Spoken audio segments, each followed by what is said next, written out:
Bismillah. Assalamualaikum warahmatullahi wabarakatuh. Alhamdulillah wassalatu wassalamu ala Rasulillah wa ala alihi wa sahbihi wa barik wa sallim wa man tabi'ahum bi ihsan ila yaumil wa ba'd. Fa inna khairal hadis kitabullah wa khairal huda hadi Muhammadin sallallahu alaihi wasallam wa syarrul umur muhdatsatuha fa inna kulla muhdatsatin bid'ah wa kulla bid'atin dhalalah wa kulla dhalalatin fin-nar. Ikhwati fiddin, a'azzani azakumullah. Alhamdulillah kita dipertemukan Allah di dalam Masjid As-Salam. Semoga kita diberikan keselamatan oleh Allah Subhanahu wa taala, kesejahteraan hidup dunia dan di akhirat, dan kita diberi rezeki untuk dapat masuk bulan Ramadan. Insyaallah kita akan mulai puasa tanggal 1 Ramadan. Ya, kita tidak puasa tanggal 17 Mei atau 16 Mei. Kita akan puasa tanggal 1 Ramadan. Ya. Baik. Materi kita siang ini berbenah diri menyambut bulan suci. Ini dimulai dengan hadis Nabi sallallahu alaihi wasallam, di mana Rasulullah sallallahu alaihi wasallam bersabda, kam min shaimin laysa lahu min siyamihi ila al-ju' wal atas, kam min qa'imin laysa lahu min qiyamihi ila as-sahar. Berapa banyaknya orang-orang yang berpuasa tapi tidak ada yang ia dapatkan dari puasanya kecuali lapar dan dahaga. Berapa banyaknya orang bangun malam, tidak ada yang ia dapatkan dari bangun malamnya kecuali rasa ngantuk.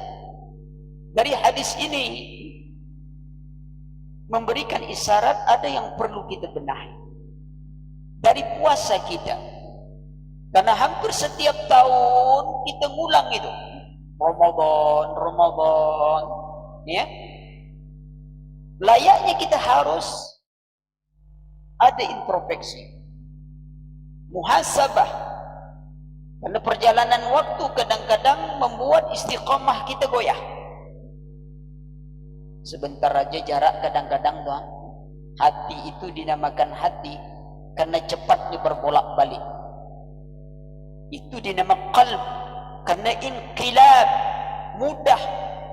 Kalau ada air mendidih kan goyangnya cepat tuh. Hati lebih cepat bergoyangnya daripada itu. Kadang-kadang kita baru berjanji di luar berubah langsung tuh. Tak jadi. Tadi di luar baru aja sebentar berjanji, berubah hati. Perlu muhasabah.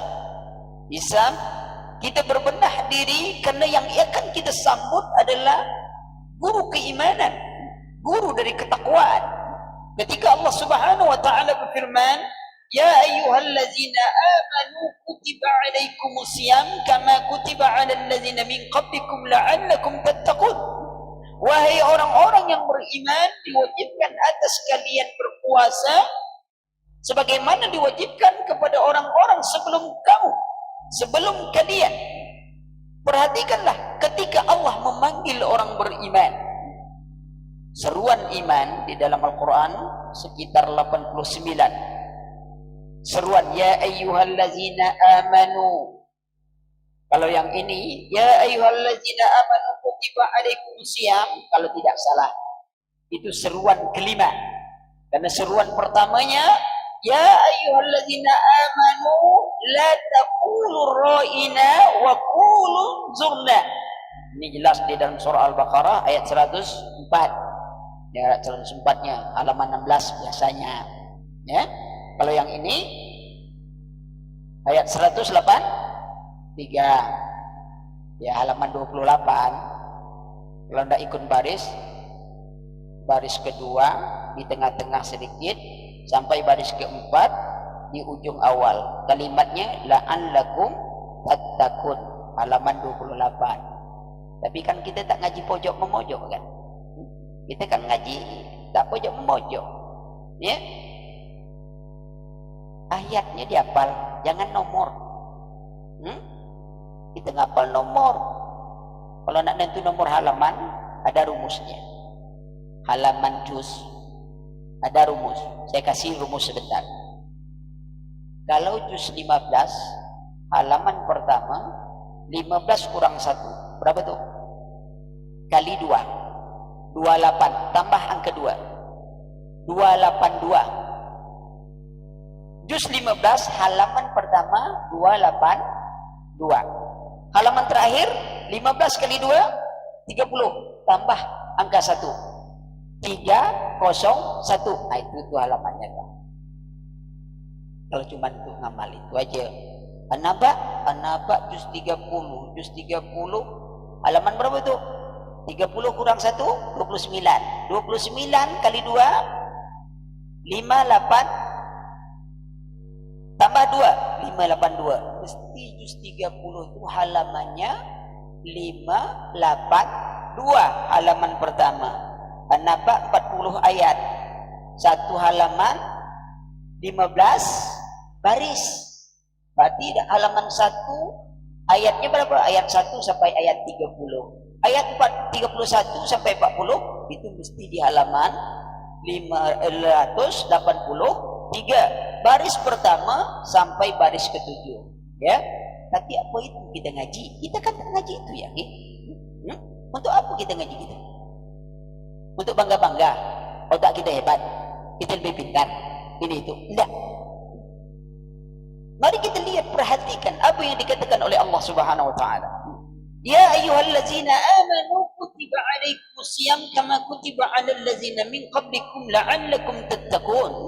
Ketika Allah Subhanahu wa taala memanggil orang beriman, otomatis orang Islam dipanggil.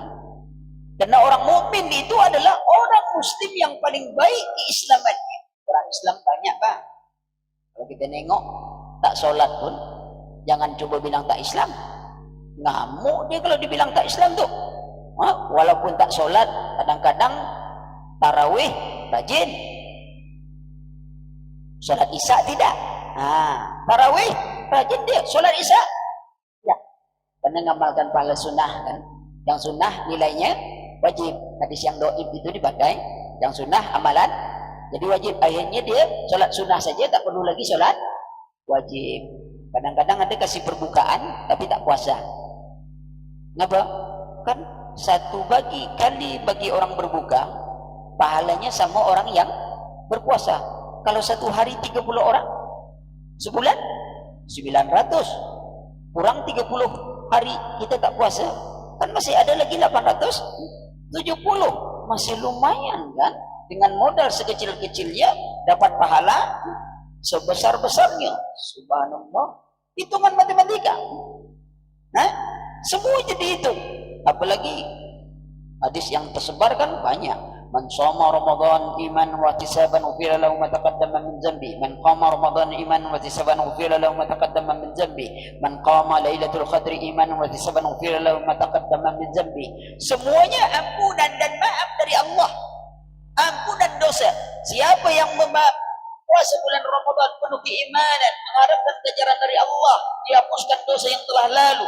Siapa menghidupkan malam-malam Ramadan dengan mengharapkan ganjaran dari Allah, dihapuskan. Siapa menghidupkan malam-malam Lailatul Qadar, mengharapkan ganjaran Allah, dihapuskan dosanya yang telah lalu. Semua kita semangat ketika masuk Ramadan. Subhanallah. Sangat semangat. Tapi ada yang lupa. Dosa apa yang dimaafkan? Orang puasa tapi tak solat. Sah tak puasanya?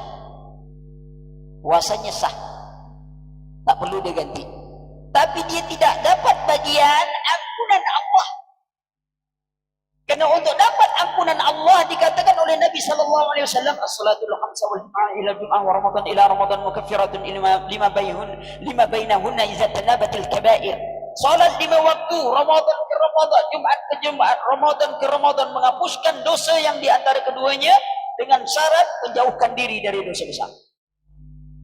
Orang puasa tak solat dosa besar. Puasanya lepas, tapi dia tidak dapat ampunan dari Allah Subhanahu wa taala. Kam min sha'imin laysa lahu min siyamihi ila al-jumu'ah.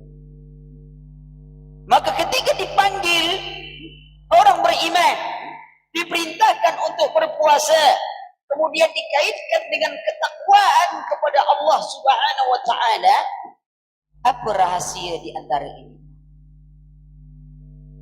Agar kita bisa mendapatkan puasa ini, membentuk kita menjadi orang yang bertakwa. Panggilan orang beriman seolah-olah memberi isyarat kepada kita, paling tidak kita mulai introspeksi iman kita.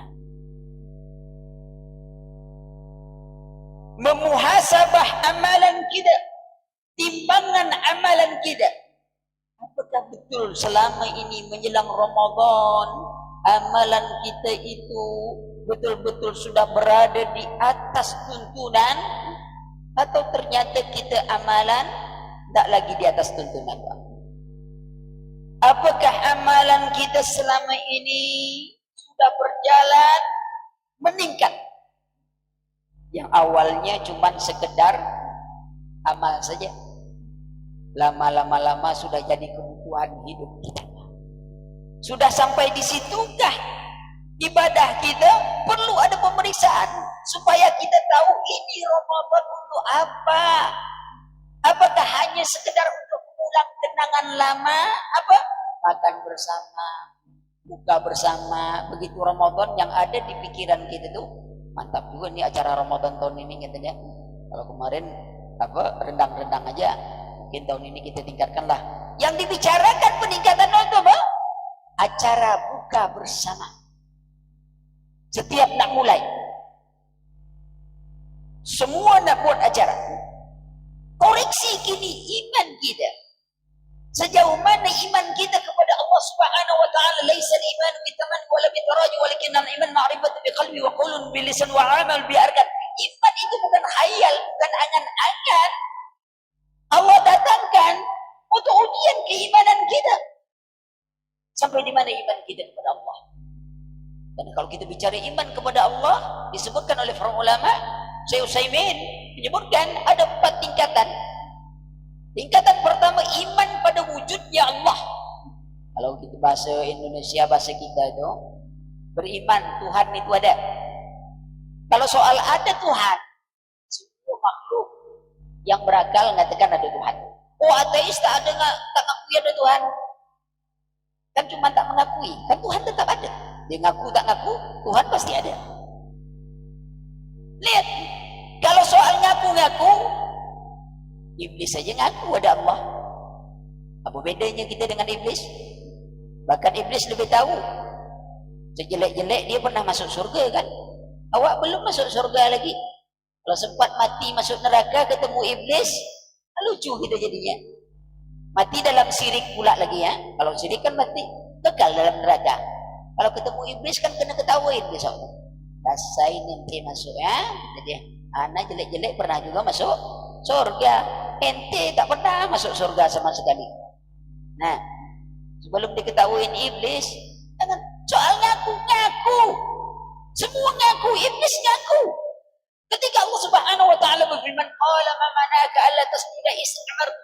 Apa yang menghalangi engkau untuk sujud ketika aku perintahkan engkau untuk sujud? Wa qulna lil malaikati isjudu li Adam fasajadu illa iblis. Ingatlah ketika kami perintahkan seluruh malaikat untuk sujud kepada Adam, seluruh sujud kecuali iblis. Apa wastakbara wa kana minal kafirin? Enggan, sombong, kafir. Allah katakan di dalam surah Al-A'raf ayat 12, Allah katakan, "Ma mana'aka alla tasjuda iz amartu." Apa yang menghalangi engkau untuk sujud ketika aku perintahkan untuk sujud? Iblis jawab, "Qala ana khairu minhu khalaqtani min nar wa khalaqtahu min tin." Lapang iblis jawablah. Saya lebih baik daripada Adam. Kau ciptakan aku dari api, Adam kau ciptakan dari tanah. Sebuah pengakuan. Dan iblis pun tahu bahwasanya kalau Allah ingin mematikan dia waktu itu mati. Iblis langsung minta, sudah diperintahkan, "Fakhruj minha fama yakun laka an tatakabbara fiha." Keluar dari surga, engkau tak pantas menyombongkan diri di dalam surga. Pak, bayangkan iblis menyombongkan diri agar diangkat dirinya. Tetapi ternyata di sisi Allah orang yang sombong justru dikecilkan oleh Allah. Di ayat lain Allah kan, "Innaka minas saghirin." Engkau kecil. Ini pelajaran. Orang yang sombong-sombong tua, mungkin lagi waktu menjabat dihargai orang tua, turun dari jabatan tak akan dipandang orang lagi. hidupnya. Dia akan jadi kecil di mata manusia, apalagi di sisi Allah Subhanahu wa taala. Kecil. Apa kata iblis? Qala rabbi anzirni ila yaumi yub'atsun. Beri aku tempo. Beri aku tempo. Rabbi, wahai yang menciptakan, mematikan, beri aku tempo sampai hari akhir. Dikabulkan tak? Sayang tak Allah pada iblis? Itu rahasia lah. Kalau sayang, tentu kita jadi iblis sajalah. Sebab kita berdoa lama Pak, ya, lama berdoa, rasanya belum terkabulkan aja. Tengok ada anak muda berdoa, ya Allah, berilah aku anak yang soleh. Lah 5 tahun berdoa belum dapat anak yang soleh. Belum punya istri. Ya, belum punya istri minta anak yang soleh mana dapat? Harusnya dia berdoa dulu minta istri, jangan istri soleh, takkan dapat juga itu. Ya, istri soleha. Kita tak ada anak yang soleh, minta pula istri soleh kan? Itu marah kawan. Diambil. Nanti kan keadaannya. Iblis minta langsung dikabulkan. Itu bukan karena sayang Allah, tapi Allah punya sifat Maha Pemberi. Maka siapapun yang minta kepada Allah dalam dunia ini, urusan dunia ini, minta harta, minta jabatan, minta kedudukan, mau jadi orang kaya, mau jadi apapun, dia minta dan berusaha mati-matian untuk itu, pasti Allah bagikan. Ini sudah jadi Allah. Iblis saja minta dibagi. Jadi kalau kita sudah sholat, lah ini, lah itu, lah lama doa rasanya belum dikabulkan, itu bukan Allah tak sayang. Allah sayang kepada kita, bisa disimpan. Tengok, soal ngaku saja kembali. Soal ngaku, ternyata iblis sudah mengaku. Kalau kita ditanya, sama aja ngaku juga. Siapa ciptakan? Allah. Matikan? Allah. Tak sholat? Itu lain kelas tuh katanya. Kalau soal sholat itu agak beda sedikit. Kalau saya sudah tinggi kajian, jadi tidak perlu sholat lagi. Duduk menung, sudah selesai sholat. Itu tanda ilmunya sudah tinggi. Jadi tak payah sholat lagi menung. Sudah. Karena zikirnya itu adalah sholat. Orang macam ini, undang makan, sediakan udang galah. Pas dia mau makan, tunggu dulu Pak. Kenapa? Coba bayangkan udang itu. Sudah dibayang? Enak tak? Enak. Pulang. Tak payah makan lagi, duduk aja. Pulang. Lah kenyang kan? Enak? Pulang. Karena otaknya tadi kan pikir itu cukup ngenang-ngenang saja begitu. Mana bisa? Ya, perhatikan. Itu bab pertama itu. Yang kedua, meyakini kerububiahan Allah. Bahwa Allah yang mampu melakukan itu. Allah memberi rezeki, Allah menghidupkan, Allah mematikan, Allah menguasai urusan. Tapi kadang-kadang ini pun lemah kita Tuhan. Si Fulan berdagang A, datang pula si B, bulan ini dagang A juga. Akhirnya berkelahi gara-gara dagangan. Oh, dagang juga sini, dijual itu juga, memotong rezeki saya. Seolah-olah dia Allah itu miskin. Kalau banyak orang dagangan yang itu, rezeki itu tak ada sama dia. Tak terasa tuh. Masuknya kelemahan kepada rububiyah Allah tuh. Padahal kalau kita tahu rezeki Allah tuh banyak, kalau Allah mau bagi kita ya, kalau namanya rezeki harimau, kucing tak akan dapat. Karena rezeki harimau. Kalau rezeki dia sudah walaupun sama-sama. Kita tengok kalau di pasar ikan, kan semuanya jual ikan. Mana ada orang jual pasar ikan, jual daging ikan? Tak ada. Tapi rezekinya dapat. Yakin. Kita yakin rezeki dari Allah. Tapi itu melemah. Nah persoalannya kalau hanya yakin bahwa Allah memberi rezeki, menghidupkan, mematikan. Orang musyrik sudah. Di zaman Nabi sudah yakin dia. Allah Subhanahu wa taala berfirman, "Qul may yarzuqukum minas sama'i wal ardh, amma yamliku as-sam'a wal absar wa man yukhrijul hayya minal mayyit wa yukhrijul mayyita minal hayy wa may yudabbiru al-amra fasayaquluna Allah." Tanyakan kepada mereka ya Muhammad, siapa memberi rezeki kepadamu dari langit dan bumi? Amma yamliku as-sam'a wal absar, siapa menguasai pendengaran, menguasai penglihatan, yang mengeluarkan yang hidup dari yang mati, yang mengeluarkan mati dari yang hidup? Fasayaquluna Allah. Mereka jawab Allah. Kalau kita ditanya sekarang apa jawaban? Mesti sama jawabannya. Tapi perbedaannya adalah pada keimanan yang ketiga, uluhiyahnya Allah. Orang musyrik tidak yakin bahwa hanya Allah lah tempat kita menyerahkan hidup dan mati. Itu yang dia tak yakin. Kalau Allah Rabbul Alamin, yakin. Yakin dia. Tapi kalau Allah yang diibadahi, tak yakin. Ketika Nabi SAW mengumpulkan mereka, ya ma'syaral Quraisy, ana ad'u bila kalimataini khafifataini 'ala lisan walakin sakilataini fil mizan. Wahai orang Quraisy, sini aku ajak kalian pada dua buah kalimat yang amat ringan dalam ucapan tapi berat dalam timbangannya. Apa itu? La ilaha illallah wa anna Rasulullah, mengakui tidak ada yang berhak diibadati selain Allah dan aku adalah utusan Allah. Aku jawab mereka, alihadza jama'tana. Apakah ini kau mengumpulkan kami, ya? Sampai diibadikan Allah dalam Quran. Ungkapan mereka, aja'ala alihatan ilaha wahidah.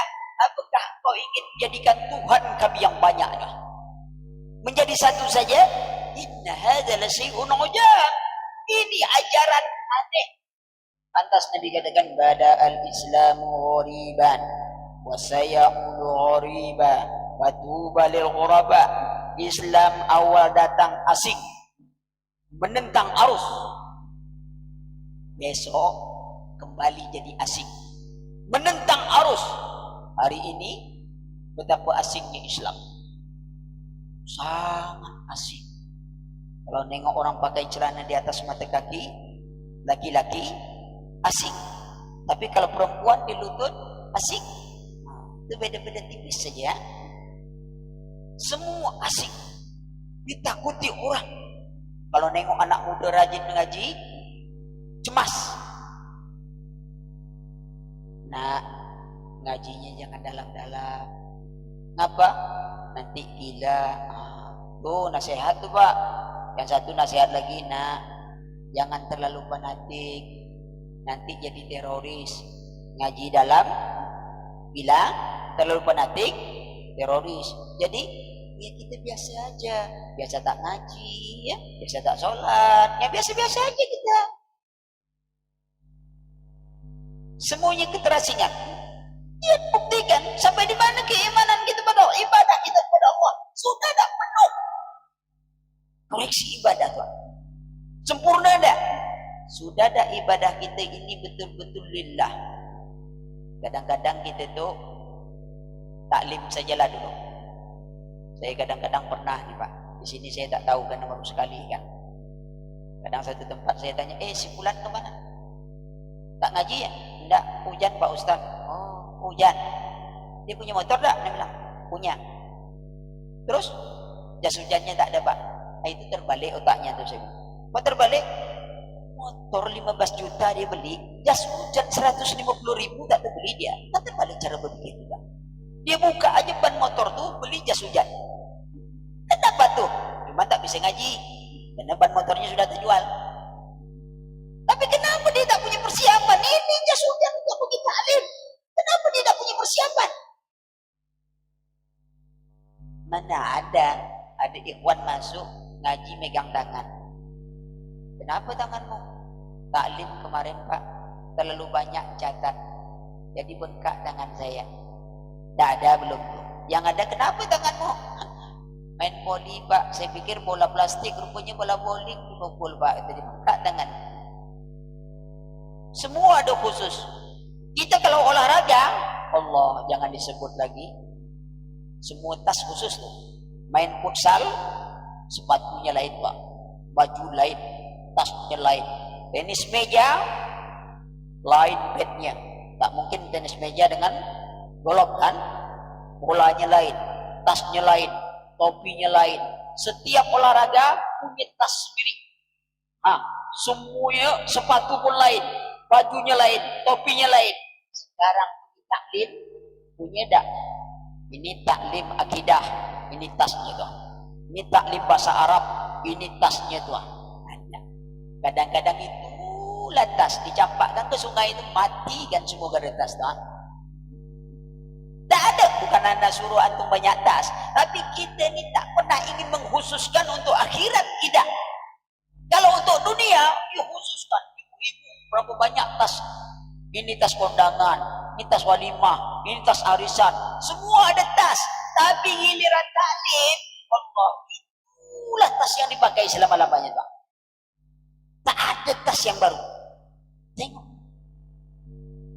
Untuk agama tak pernah kita nak korban. Tapi kalau untuk dunia, Allah, sering saya katakan, kalau untuk agama ni Ustaz, dari prinsip ekonomi, mengeluarkan dana sekecil-kecilnya, dapat surga Firdaus sebesar-besarnya. Jadi kalau tak infak tu gini, cara ngitungnya apa? Alhamdulillah hari ini dapat 1 kilo, ya. Kemarin infaknya 2 kilo. Kok pakai kiloan? Uang receh semua Pak. Jadi daripada kita hitung-hitung lebih baik di kilo aja uang receh itu. Aman. Duit 100 kumpulkan, 500 kumpulkan. Di kilo. Saya nganjurkan itu untuk panitia-panitia, coba di kilo itu duit. Ya, 1 on berapa? Uang 100. Uang 500 berapa? Sebab rata-rata kota infak kita isinya yang itu. Sebab dengan infak sekecil-kecilnya dapat surga Firdaus sebesar-besarnya. Kan mantap tuh prinsip kita tuh. 500 rupiah mau masuk surga, masuk WC umum 500, bisa masuk tak bisa keluar Pak, kucing. Uang kotoran aja bayar kita, masuk masjid. Allah, yang penting Ustaz ikhlas. Itu pula tuh dalil tuh, yang penting Ustaz ikhlas. Jadi kalau semua kotoran yang diberikan semua orang ikhlas. Coba antum punya sampah banyak, antum masuk, antum beli keranjang bagus, antum masukkan sampah di dalamnya, diambil orang sampah itu, marah antum? Tidak kan? Ikhlas. Diambilnya keranjang itu, dibiarnya sampahnya. Kira-kira ikhlas tak antum kata sampah itu jadi? Akhirat. Perfeksi itu. Balik iman kita kepada Allah. Allah menghidupkan. Kepasrahan kita. Koreksi, ya, agar kita meningkat. Nah, yang terakhir beriman kepada asma dan sifat Allah. Kita ni dalam nama dan sifat Allah, kita tidak berhak beri nama pada Allah. Allah yang berhak memberi nama pada zatnya. Tak usah kita dululah, makhluk sajalah nak. Kita beri nama anak kita atau anak kita beri nama pada kita? Kita kan beri nama Bapa. Allah Subhanahu wa taala Maha Suci. Allah yang menetapkan namanya, jangan kita nak berubah-ubah. Allah memberitahu tentang sifatnya, jangan kita nak mandai-mandai. Kalau dikatakan oleh Nabi, Allah turun sepertiga malam, kita yakin ini hadis sahih. Allah turun sepertiga malam. Jangan ditanya macam apa turunnya. Kalau antum bertanya, macam apa ya? Kalau di sini malam, Padang malam, Jakarta malam, ini malam, kapan siangnya? Bila naik, ya Allah. Antum sudah nyamakan Allah dengan makhluk. Allah turun sesuai dengan kekuasaan Allah. Tak perlu kita mikir-mikirkan itu. Terima. Karena tugas kita itu bukan nak nanya bagaimana Allah turun, tapi apa yang kau amalkan pada malam. Kita disuruh berdoa. Suruh kita berdoa. Seperti ke malam, jaga kita. Malam. Kewajiban kita mengimani apa saja nama yang disebutkan Allah. Allah katakan Ar-Rahman 'alal 'arsy istawa. Allah di atas aras. Sekarang kita bertanya, yang mengucapkan Allah di atas, Allah atau kita? Allah, bukan kita. Isra Mi'raj menjemput solat ke mana? Keliling dunia atau naik? Tak ada orang bilang Isra Mi'raj itu. Rasulullah menjemput solat keliling dunia. Karena Allah ada. Dah, tetap di atas. Tapi ingat, jangan dipikirkan di atas itu macam apa. Itu yang sering buat orang gila. Kita disuruh memikirkan apa makhluk ciptaan Allah. Jangan pikirkan zat Allah. Makhluk ciptaan saja tak terpikir oleh kita, Pak. Ini ada angin, tuan-tuan. Angin. Atau ada kipas angin. Ada yang tahu bentuk angin. Masuk dalam minyak, minyak angin. Masuk dalam kereta, kereta angin. Masuk dalam perut, masuk angin. Kentut, keluar angin. Tapi ada yang tahu nama bentuk. Tidak, itu makhluk. Tidak tahu kita. Jangan ditanya hakikat. Jangan. Kita tidak boleh, otak kita tu takkan mampu untuk itu. Kita terima saja sebab Allah yang memberitakan zatnya. Ini kaedah. Kalau Allah katakan lima khalaqtu biyadai, apa yang menghalangi engkau untuk sujud dengan apa yang menciptakan dua tanganku? Allah sebutkan. Kewajiban kita iman. Sudah itu apa lagi? Jangan ditanya hakikatnya. Sudah itu apa lagi? Yakini bahwa apa yang Allah sebutkan namanya sama, tidaklah sama pada hakikatnya. Kalau disamakan, berarti kita jadi golongan yang musabbihah, menyerupakan Allah dengan makhluk. Tak boleh itu. Di surga ada anggur tak? Disebut Allah. Ada kan? Ada buah tin? Ada. Ada kasur tak? Ada. Ada dipan? Ada. Sama tak? Kalau makhluk sama makhluk saja tidak sama antara yang di surga dengan dunia, lalu bagaimana kita harus menyamakan Allah dengan makhluknya? Kalau namanya sama pasti berbeda. Laisa kamitslihi syai'un, tidak ada sesuatu pun yang menyerupainya. Wa huwas samiul basir. Tapi Allah Maha mendengar, Maha melihat. Manusia mendengar tak? Mendengar. Melihat tak? Melihat. Tapi laisa kamitslihi syai'un, tak ada. Namanya sama. Dosa jauh-jauh, Pak. Baju punya tangan, manusia punya tangan, kursi punya tangan. Sama tangan tak tuh? Sama. Hakikatnya sama atau tidak? Tidak. Tangan manusia masuk dalam tangan baju. Belum pernah tangan baju masuk tangan manusia. Alang Spiderman yang keluar jaring kan? Bukan keluar tangan baju kan? Nyata perbedaan. Ini tangan kursinya. Tangan anak di atas tangan kursi. Kalau sempat tangan kursi di atas tangan anak, tentu terjepit tangan itu dibuatnya. Itu perbedaannya ada. Tapi jangan dipikir, yang orang tua kita sering wasiatkan uang, jangan terlalu dalam. Itu yang dipikirkan dia. Jangan mampu ya. Alah, 3 bulan ngaji, lah mulailah tuh semua. Lah betangan aja dibentuk di semua tak. Itu yang dipikirkan, otak kita tak bisa menjangkaunya itu, ya, karena Allah Maha Perkasa, Maha Halus, Maha Bijaksana. Nah, ini keimanan. Nah, sudah itu iman kita ini dituntut untuk amal. Apa yang kita bedah dari amalan kita? Pertama, bagaimana kita menilai amalan itu dengan timbangan standar syariat. Apa dulu? Tentang keikhlasan. Nah, sampai di mana ikhlas kita beramal? Karena keikhlasan itu punya 3 definisi besar. Yang pertama,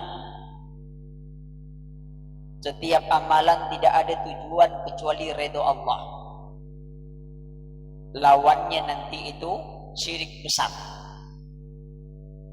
Yang kedua, membuang segala sesuatu yang mengotori amalan itu berupa motivasi selain Allah.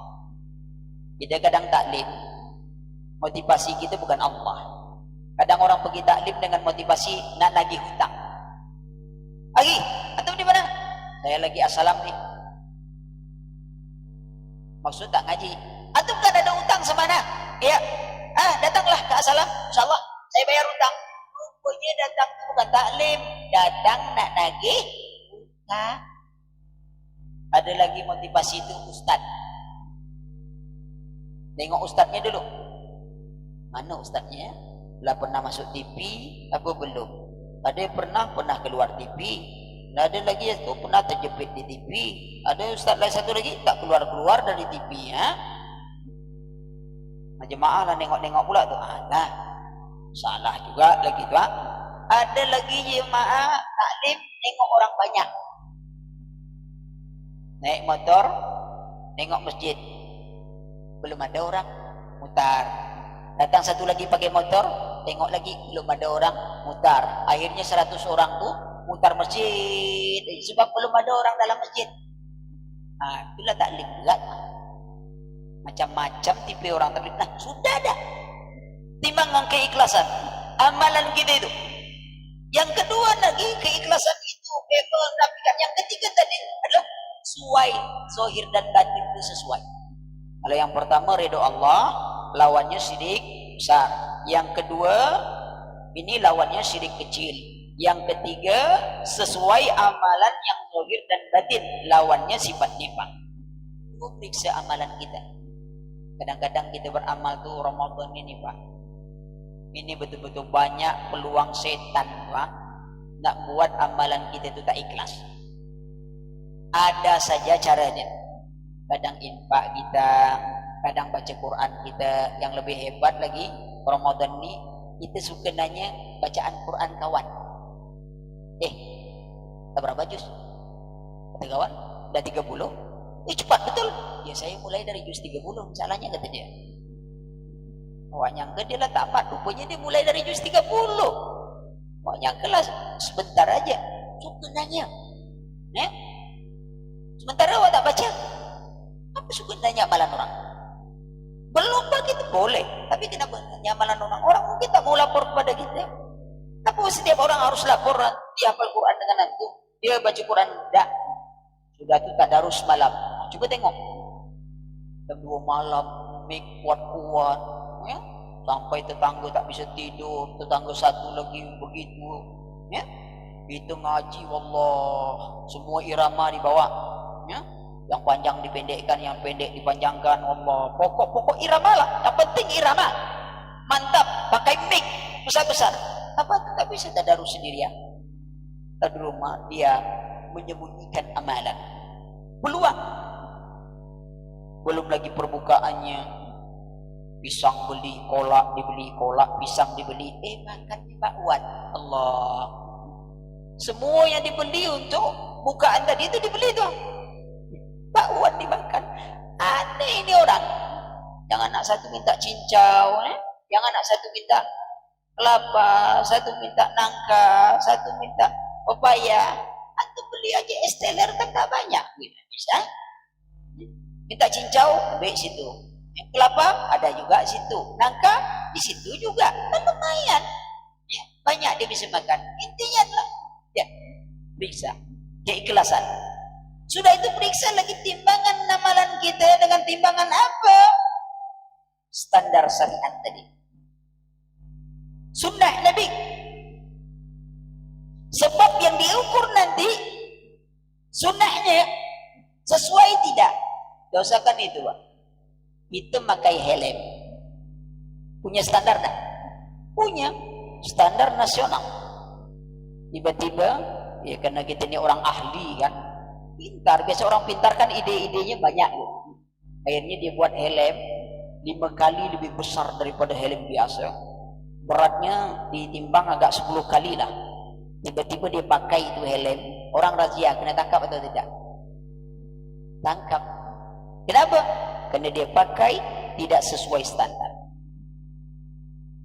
Saking semangatnya sholat subuh, orang sudah salam, naik lagi dia naik. Kita tengok-tengok lah 10 kan. Oke, antum sholat apa? Subuh kata dia. Santai aja dijawab subuh. Tapi itu 10. Oh itu biasa kata dia. Saya kalau libur 10, kalau libur panjang kadang 20 kata dia. Saya udah biasa. Ente pemalas dari zaman Nabi, ente 2. Sampai sekarang juga. Jadi tak terima. Gandanya. Standar itu.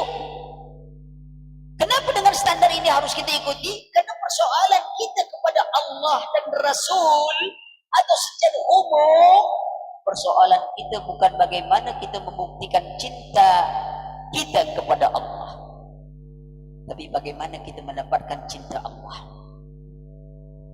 Orang ngebom, alasannya apa itu, Pak? Cinta Islam. Membom, jadi teroris. Alasannya cinta Islam, cinta Allah, cinta Rasul. Apakah tindakannya itu menyebabkan dia dapat cinta Allah? Tidak. Jadi bagaimana kita mendapatkan cinta Allah? Harus berjalan sesuai dengan tuntunan Allah. Ini secara umum. Koreksi amalan kita. Sudah itu koreksi. Ternyata alhamdulillah sudah ikhlas, sudah ini. Tentu koreksinya meningkat lagi tuh. Kualitasnya gimana? Sudah betul-betul ibadah kita itu punya kualitas meningkat. Kadang-kadang kita ini sholat cuman sekedar rutinitas. Macam kita bangun, buka jendela, ya, pulang, malam mau tidur, tutup, kunci. Itu sekedar rutinitas, tak ada bekas. Kita sholat, azan orang, kita pergi sholat, lalu balik. Dalam hati tak ada bekas sama sekali. Hanya sebuah rutinitas biasa saja. Periksa itu ibadah juga. Seharusnya kan makin meningkat tuh. Makin meningkat. Makin itu kita lihat ada orang rajin sholat, balik, tak pernah tinggal sholat. Ternyata sholatnya itu cuma biasaan aja, rutinitas. Sholat orang, sholat awak, ya. Tak sholat orang, ya tak sholat awak. Itu terus. Kenapa? Rutin. Nah, usaha meningkatkan. Ini Ramadan kita ingin meningkatkan. Bagaimana meningkatkannya? Karena ibadah itu punya dua tanda kesempurnaan. Yang pertama, sempurnanya perendahan dan penghinaan diri kita pada Allah. Yang kedua, sempurnanya cinta kita pada Allah.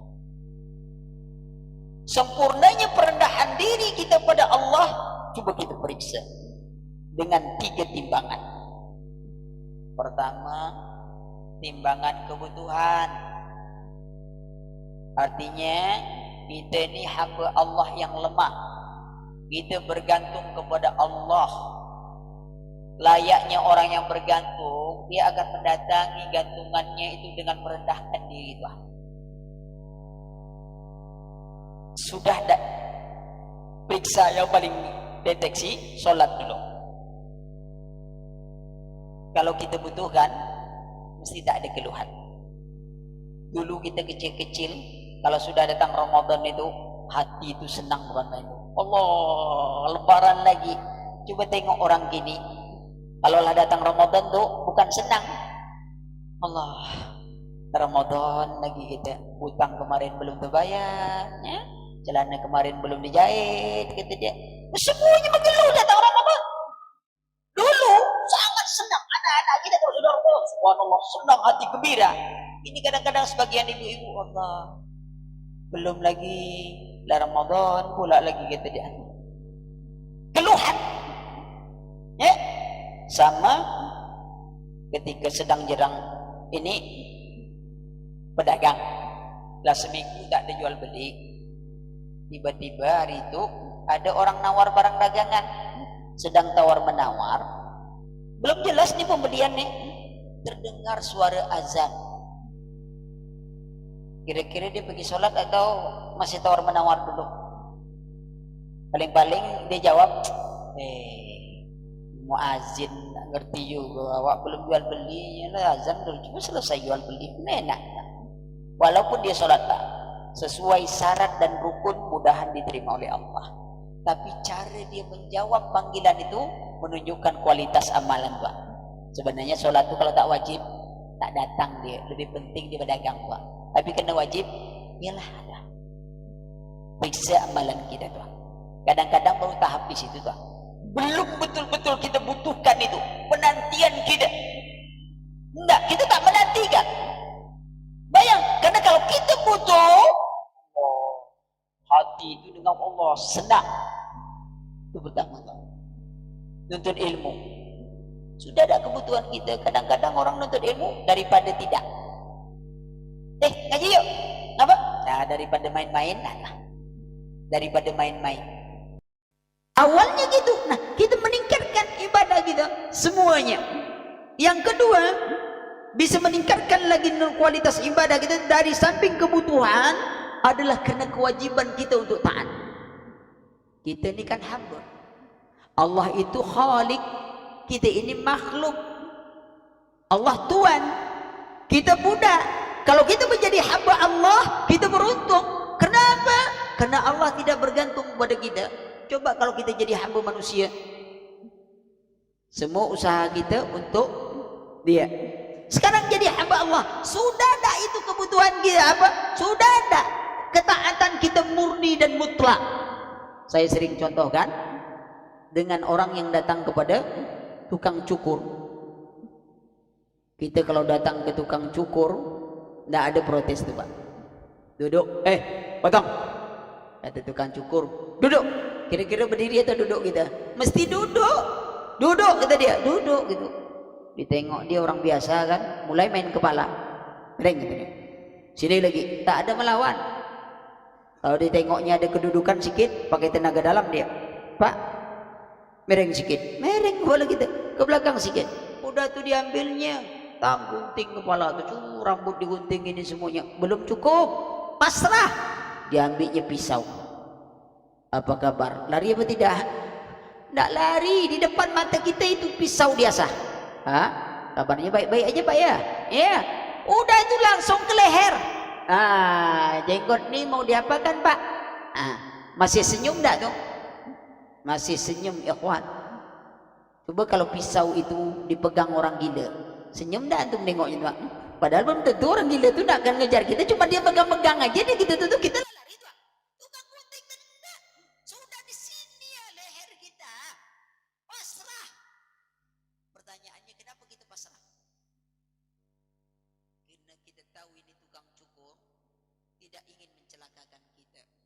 Sedang ingin memperbaiki penampilan kita. Husnuzon kita tinggi. Adakah kita baik sangka pada Allah? Bahwa apapun yang diatur oleh Allah untuk kita, diatur oleh Rasul untuk kita, itu baik untuk kita. Apa yang dicegah oleh Allah dan Rasul, itu buruk untuk kita. Apakah kita baik sangka pada Allah dan Rasul? Tapi ternyata kita buruk sangka. Buktinya apa? Kita milah-milah. Kalau ini bolehlah. Kalau yang ini, enggak lah. Ada keringanan. Berarti ibadah kita belum naik, belum meningkat. Pengakuan kita raditu billahi rabba, wa bil islam dina, wa bi muhammadin nabiyya wa rasula. Belum mutlak. Keredoan kita belum redo diatur oleh Islam. Kita belum redo diatur oleh Nabi. Sehingga kadang-kadang kita punya pilihan. Ya. Maaf. Kadang-kadang ya ini antum kok isbal terus? Apa jawaban? Maaf Ustaz, tak sombong kan biasa. Yang masalah itu adalah kalau sombong. Kok gitu? Ya Abu Bakar kan tak sombong Ustaz. Betul? Abu Bakar tidak sombong. Ente merasa seperti Abu Bakar sombong, ikhwan. Ente kan bukan Abu Bakar. Kenapa infak tak ikut Abu Bakar? Abu Bakar menginfakkan seluruh hartanya. Kenapa bab itu antum ikut Abu Bakar? Kenapa infak antum tak ikut Abu Bakar? Sedih. Menginfakkan seluruh hartanya. Berarti antum pilih-pilih selera tuh. Kalau belum bisa, itu beda lagi. Ya? Kadang-kadang kita saya belum bisa. Amalkan ini agak berat saya dulu ini, semoga Allah beri hidayah. Kita doa. Tapi kadang-kadang enggak, ngeles mencari alasan yang lain. Mbak, Ramadan ngajarkan kita tuh. Bagaimana dididik kita tuh? Patuhnya. Siapa yang mau berhenti merokok, coba ambil pelajaran bulan Ramadan tuh. Kenapa kita bisa tahan?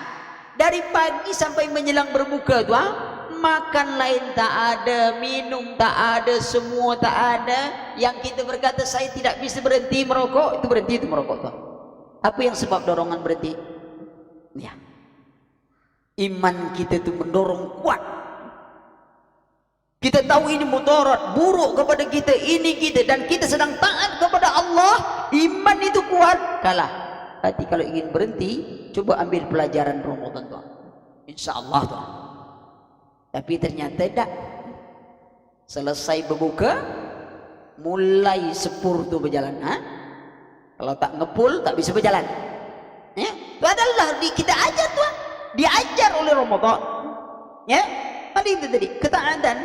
Sudah itu kita taat pada Allah karena dosa. Kok karena dosa? Ya karena tak ada yang mengampunkan dosa kita kecuali Allah. Ketika Allah memanggil, ini jalan kita. Nah, ini periksa amalan. Ya. Nah, kembali setelah kita periksa, kita ingin perbaiki, kita muhasabah, lalu kita bertobat kepada Allah, kita berharap amalan kita. Lalu kita lihat hikmah. Apa hikmah? Pelajaran yang besar.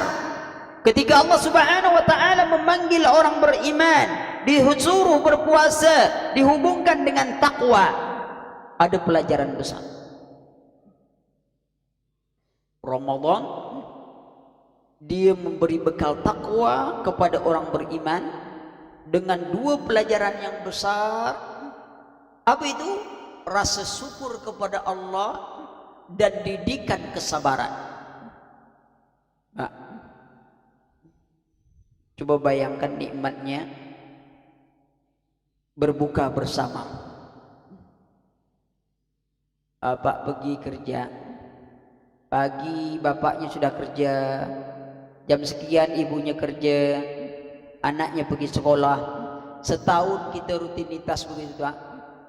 Pulang bapaknya capek, ibunya letih, anaknya ngantuk.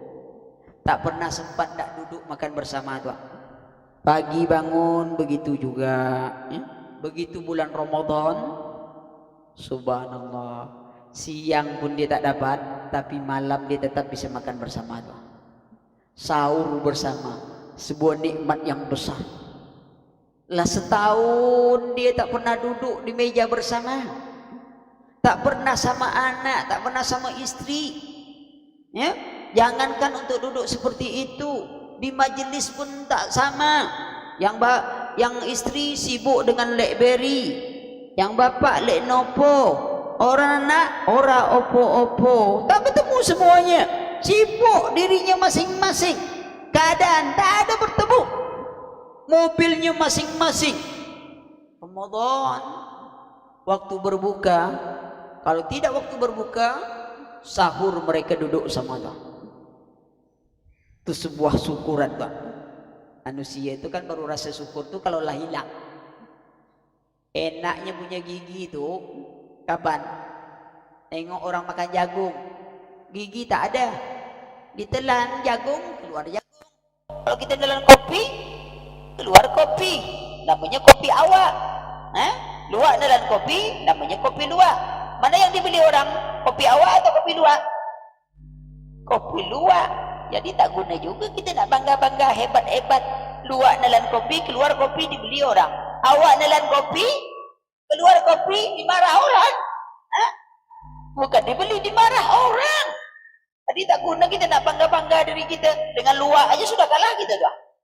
Baru luak kan? Walet lebih dahsyat lagi. Air liurnya 20 juta sekilo. Air liur kita cobalah jual kalau ada orang mau beli. Nyombong juga kita dengan keadaan. Kadang-kadang kita heran, ya. Ada orang merasa banyak duit. Alah, sebanyak apa duit antum? Beruang lebih banyak duitnya lagi. Namanya saja beruang. Bayangkan kalau sempat beruang kerjasama dengan beli bis, buka travel, berapa banyak mobilnya? Ya, beruang kerjasama dengan beli bis, bisnya banyak. Kadang-kadang aneh-aneh kita. Balik kita katakan, lah, keimanan. Apa didikannya? Dua, syukur dan sabar. Syukur punya 3 rukun. Kayaknya batu esnya kurang.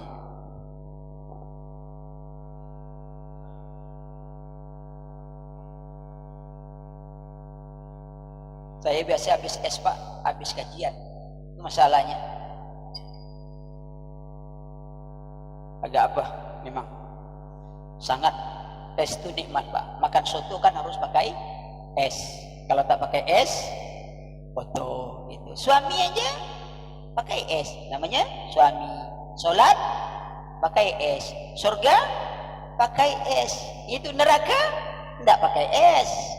Nah, kalau pakai es, seraka namanya. Ya? Nah, itu enaknya es itu dia, ya. Nah, ya. Nah. Perhatikan 3 rukunnya. Pertama, hati ma'rifah. Yang kedua,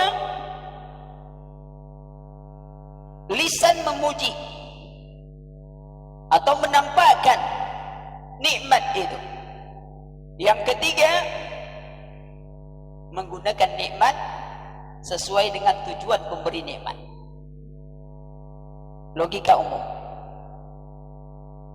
ada anak pejudi kelas kakap. Setiap hari main judi, kalah minta duit sama bapak dan ibunya. Akhirnya bapak dan ibunya berinisiatif, tak salah kasih duit anaknya. Kapan dia bertobat dari berjudi? Terus kita belikan saja kopiah dengan kain sarung. Pas anak tu minta, hari ini tidak ada duit. Yang ada kopiah dengan kain sarung. Diambillah oleh anak kopiah dan kain sarung. Alhamdulillah. Semenjak itu anaknya tidak pernah lagi minta duit. Ibunya jadi heran, kenapa kau tak pernah minta duit lagi? Kata anaknya, alhamdulillah bu, saya dulu memang pejudi kelas kakap, setiap kala minta duit. Terus sekarang semenjak sudah dapat kopiah kain sarung, alhamdulillah saya tak pernah kalah lagi bu. Bukan berarti judi, tak pernah kalah lagi. Jadi sarung tu saya bentangkan, kopiah tu untuk ngambil duit. Terima kasih bu atas beriannya kopiah dan kain sarung. Kira-kira ini anak bersyukur atau anak kurang ajar dengan orang tuanya tak? Anak kurang ajar. Jadi bagi kopiah kain sarung saya bertobat. Ada orang duduk main domino. Alhamdulillah. Kenapa? Balak 6 baru turun. Alhamdulillah. Balak 6 baru turun. Balak 12 yang akan menimpa kepalanya tak terfikir oleh dia tak? Balak 6. Alhamdulillah. Ucapan apa? Dia tidak menggunakan nikmat sesuai tujuan pemberi nikmat. Allah sudah beri kita nikmat. Laqad khalaqnal insana fi ahsani taqwim. Kami ciptakan manusia dalam sebaik-baik bentuk. Tengok betul gitu tu kan baik tu. Sebenarnya kalau tinggal Jakarta ni, mata tu satu di depan, satu di belakang. Kan senang kita mengatasi kemacetan tu kan. Naik motor kan tak perlu balik kiri balik kanan lagi kan, mata sudah di belakang. Tak, Allah letak dua di depan. Ya, nikmat. Kalau ada dua-dua, sempurna. Pencernaan kita dibuat otomatis. Coba kalau manual, kan payah tu. Baru makan daging, alot pula. Sibuk naik motor tu goncang-goncangan. Ngapa? Ini tadi makan daging kata dia. Makan keripik. Tidak, manual dia bisa proses sendiri. Ya. Coba kalau dia otomatisnya rusak. Klepnya tu rusak. Buka tutup, buka tutup. Cobalah tu kalau mau merasakan tu. Orang mencret kan? Itu kan otomatisnya lah rusak tu. Terbuka gitu. Tutup sebentar, tegak, baru masuk lagi, buka lagi, masuk lagi. Ini otomatis. Bersyukur itu. Jangan nunggu tulisan awan. La ilaha illallah, bertobatlah. Sudah datang tanda-tanda kekuasaan Allah. Memangnya tanda kekuasaan Allah belum ada pada diri kita apa? Dan nunggu ada tulisan, pohon bertulis La ilaha illallah, pohon sujud. Awak tak pernah sujud? Di diri kita sudah banyak nikmat. Laqad khalaqnal insana fi ahsani taqwim. Kami ciptakan manusia dalam sebaik-baik bentuk. Tak cukup apa kata Allah, wa ja'ala lakumus sam'a wal absara wal afidah. Kami berikan kepada mereka pendengaran, penglihatan dan hati. Untuk apa? Agar semuanya ini diarahkan dengan tujuan penciptaan. Apa kata Allah, wa ma khalaqtul jinna wal insa illa liya'budun. Tidak kuciptakan jin dan manusia kecuali untuk beribadah kepadaku. Ibadah perlu ilmu, perlu akal, perlu tuntunan. Diturunkan kitab, diutus nabi, diberi akal untuk menerima syariat, bukan mengakal-ngakali syariat. Ini orang punya akal, ngakal-ngakali syariat. Semuanya dihitung dengan akal. Menurut saya tak masuk akal. Dia salah. Semua masuk akal, cuman ada yang bisa dicerna oleh akal dan ada yang tak bisa dicerna oleh akal. Orang mengatakan tak masuk akal, sebenarnya akalnya tak bisa mencerna. Kalau Allah mengatakan yang gaib, kita tak yakin. Tapi kalau dukun mengatakan yang gaib, kita yakin. Tengok, dia sebut tahu, meramal. Tu musibah banyak datang, kenapa tukang ramal tu tak buat catat? Gunung akan meledak tanggal sekian, jam sekian. Bom meledak tanggal sekian, jam sekian. Sebab kan dia sudah tahu. Dukun-dukun tukang ramal tu kan tahu kata dia. Jadi tak payah lagi kita nak nunggu-nunggu. Oh ini akan terjadi bom tanggal sekian, bulan sekian, ini sekian. Ya, oleh ini tempatnya ini. Kan dia sudah tahu. Kata dia kan dia serba tahu. Ada seorang ulama kita mendatangi dukun, berdialog. Karena dukun mengatakan dia serba tahu. Oke, dialog. Kata ulama ini begini, baik, saya akan dialog kepadamu. Engkau mengatakan engkau mengetahui yang baik. Baik, saya akan dialog denganmu, tapi dengan syarat. Si dukun bilang, apa syaratnya? Tak jadi kita dialog. Kenapa tak jadi? Lah, kalau kau tahu kenapa kau tanya syarat saya? Kan kau semua tahu, ya kan? Dengan syarat, dukun tanya apa syaratnya? Berarti ente tak tahu. Berarti tak jadi dialog kita. Kalau ente tahu, ente tak perlu bertanya lagi syarat, sebab ente serba tahu. Itu aja lah kalau dukun tuan. Tadi tak perlu. Ada anak indigo. Indigo itu orang diganggu setan. Kalau dulu kita sibuk nama rupiah, ini dipuji-puji pula orang yang kena ganggu kita. Itu terbalik cara otak kita. Masa depan negara ini ditanya pada tukang indigo, untuk apa? Jet itu tak punya negara. Kenapa bertanya kepada orang-orang seperti itu? Ya, maka perhatikan keadaan yang seperti ini. Mari kita katakan, Allah berikan kita Quran diturunkan, kitab diturunkan untuk dipahami. Tapi ketika kita lalai, apa salah jatuhkan kita? Punya hati tak mau memahami ayat Allah, pendengaran tidak mendengar ayat Allah, penglihatan melihat tidak melihat kebesaran Allah, hidup tidak taat kepada Allah. Pantas Allah hinakan kita. Apa kata Allah Subhanahu wa taala dalam Al-Qur'anul Karim? "Walaqad zara'na jahannam katsiran minal jinni wal ins, lahum qulubun la yafqahuna biha wa lahum a'yunun la yubsiruna biha wa lahum adhanun la yasma'una biha, ulaika kal an'am bal hum adall, ulaika humul ghafilun." Kami penuhkan isi neraka jahannam dari golongan jin dan manusia. Mereka punya hati tidak memahami ayat Allah, mereka punya pendengaran tidak mendengar ayat Allah, mereka punya penglihatan tidak melihat kebesaran Allah Subhanahu wa taala. Ulaika kal an'am, mereka seperti binatang, bahkan mereka lebih hina dari seekor binatang yang paling hina. Seluruh makhluk bermuji Allah. Yusabbihu lillahi ma fis samawati wa ma fil ardh, bertasbih kepada Allah apa yang ada di langit dan bumi ini. Kita berapa kali bertasbih? Tengok. Allah lah beri nikmat, gunakan itu untuk taat kepada Allah dengan tujuan ibadah kepada Allah. Kita tahu ibadah dikatakan oleh para ulama, ibadah ismun jami' li kulli ma yuhibbu Allah wa yarda min al-aqwali wa af'ali batinati wa zahirah. Ibadah itu satu kata yang meliputi segala sesuatu yang cintai dan diridhoi oleh Allah. Ini datang taklim, ibadah tuan, satu nilai ibadah yang besar. Ya, duduk selama duduk di majlis taklim itu Pak, kita didoakan oleh malaikat Pak. Sudah tu dihitung pula orang solat sunnah Pak. Tapi berapa orang yang sanggup untuk itu? Taklim, tempat tidur paling nikmat di dunia. Kalau ada tetangga yang susah tidur, sudah apa? Bawa majelis taklim, insyaallah ya. Amma ba'du, langsung dia mantranya langsung terbangun setelah doa kafaratul majlis. Itu sangat menakjubkan ya. Kita kalau pergi ke hotel bayar 3 juta, yakinlah tak akan mau tidur sambil duduk kan. Tapi di majlis taklim melukis sambil duduk. Tengok beratnya. Syukur kita kepada Allah.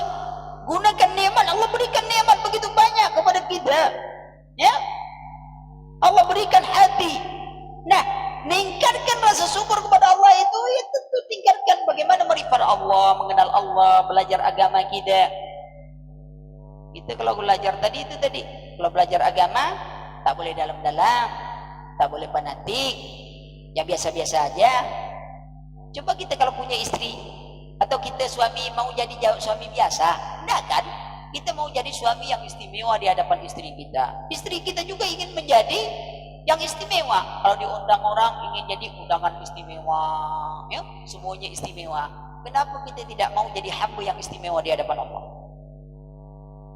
Berubah mindset kita hari ini ingin jadi hamba yang istimewa. Ini Ramadan kita nanti, semoga kita menjadi dengan Ramadan, didikan Ramadan, kita menjadi hamba yang istimewa di hadapan Allah. Ini kesempatan, semoga Allah memberi kesempatan kita memasuki Ramadan. agar kita bisa membenahi diri kita yang selama ini mungkin kita abaikan. Kita mengabaikan diri kita, kurang muhasabah kita, ya. Kita ingin perbaiki diri kita. Ilmu dia adalah pakaian yang menutupi aurat kebodohan setiap orang. Orang-orang yang tidak mengerti agamanya, dia seperti bangkai yang hidup, mayat hidup yang berjalan di tengah kerumunan manusia. Karena ilmu yang paling berharga dalam hidup kita. Apa tadi nak dibanggakan? Titel, jabatan. Zaman dulu tak ada orang pakai titel, tak ada pakai jabatan.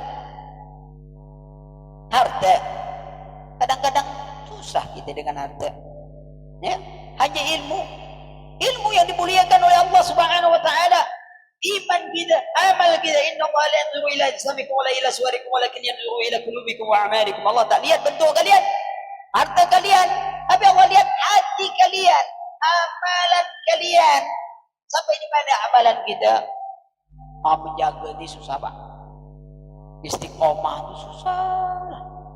Kita nengok kalau menjelang Ramadan nih, banyak rasa yang bertobat. Yang sebagian artis yang belum pakai busana muslimah, mulai nak masuk Ramadan tuh, lengkap hijabnya tuh. Lepasnya pun sesuai dengan perjalanan Ramadan. Helai demi helai. Begitu habis Ramadan, lagu yang dibawakan, aku masih seperti yang dulu. Balik lagi kawan. Tak ada membekas. Tengok, Ramadan berakhir, amalan berakhir. Apalagi malam terakhir, judul materi, buang yang buruk, ambil yang baik. Begitu balik, sendal baik hilang, sendal buruk tinggal, sendal ustaz pula lagi tu. Allah, terpaksa sabar ustaznya kan, ya. Apa? Berarti dakwahnya berhasil malam ini. Lah 29 malam dakwah tak ada yang mengamalkan. Begitu ustaz tu cerita, langsung dipraktikkan. Subhanallah, begitu menyentuh hati dakwah tu tadi, sampai sendalnya pun hilang sekalian. Ini dunia tak aman, Pak. Dunia tak aman negeri kita ni, ya. Kota infak tu, maling. Kalau dapat dengan tiang masjid tu dibawa dia tu kalau dapat. Kenapa tak aman gitu? Ya orang tak lagi takut pada Allah. Orang takut dengan CCTV. Ya kalau di sisinya ada TV, kadang-kadang ada kotaknya TV tak ada, tambah tak takut dia. Kenapa kan? CCTV. Ya kalau ada TV di sisinya. Kalau tak ada, tak takut orang. Kadang-kadang kita masang CCTV pun salah. Kenapa saya bilang salah? Kita suka masang CCTV cuma untuk merekam pencuri. Bukan nak ngawasi pencuri, merekam. Lah seminggu barang tu hilang, baru nengok CCTV. Ini dia malingnya tadi. Apa guna lagi, orang tu lah lari, awak sakit hati. Pasang ini CCTV. TV-nya dekat satpam. Biar dia tiap hari tu nengok dia siapa yang berkeliaran ini itu. Bisa dia nangkap. Inilah hilang seminggu, baru buka rekaman. Dia lah di mana-mana tempatnya. Akhirnya sakit hati, tumpah. Nah, ya, kenapa orang lah takut lagi kepada Allah? Tak ada lagi. Nah, Ramadan mengajarkan kita untuk takut pada Allah. Tadi syukur, kemudian sabar. Bayangkan sabarnya kita. Saya contohkan umum saja dulu. Pas Ramadan ini, Ramadan pertama lah, kan agak berat-berat perut di Ramadan pertama. Datang pula kawan dari kampung bagi hadiah udang galah. Udang galah kan mahal tuh. Ya. Istri jago kalau soal masak ini. Udah lama.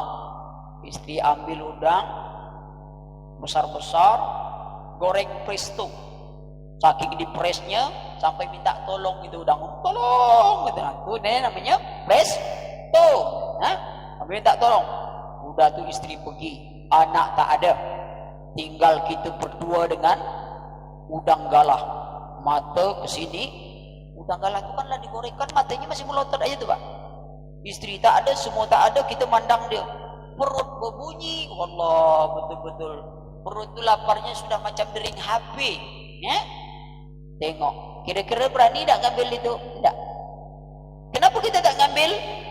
Karena kita berada dalam ketaatan dan Allah melarang kita untuk makan. Orang tak ada, tapi kita merasa diawasi Allah. Di milik kita sendiri, di rumah kita sendiri kita tak ambil. Kalau didikan Ramadan ini dipraktikkan di luar Ramadan, aman negeri kita. Di rumahnya sendiri bulan Ramadan, miliknya sendiri. Namun dia tak berani ngambil karena Allah melarang dia. Ini kalau dipraktikkan di luar Ramadan, subhanallah. Orang jadi takut nak ngambil milik orang lain, apalagi milik negaranya. Setiap Ramadan itu dididik tuan. Kita ikuti, tapi itu tadi Ramadan berlalu, didikan selesai, semuanya tak membekas lagi dalam hidup kita. Tak ada bekasnya. Ini yang ingin kita ambil. Berapa Ramadan telah berlalu? Adakah dia membekas dalam diri setiap kita? Kalau belum, kenapa kita tidak cari lagi supaya dia sampai membekas kepada diri kita, amalan kita semakin meningkat, kemudian rasa pengawasan. Allah berikan kesabaran, iman, rasa syukur dan rasa sabar. Kalau syukur tadi ada 3 rukun, disebutkan tadi adalah hatinya ma'rifah, lisan membuktikan, mengucapkan pujian, kemudian anggota tubuh mengamalkan, menggunakan nikmat sesuai dengan tujuan memberi nikmat. Adapun kesabaran ada 3 jenis. Yang pertama, sabar dalam ketentuan syariat. Yang kedua, sabar dalam masalah tabiat, sifat manusia.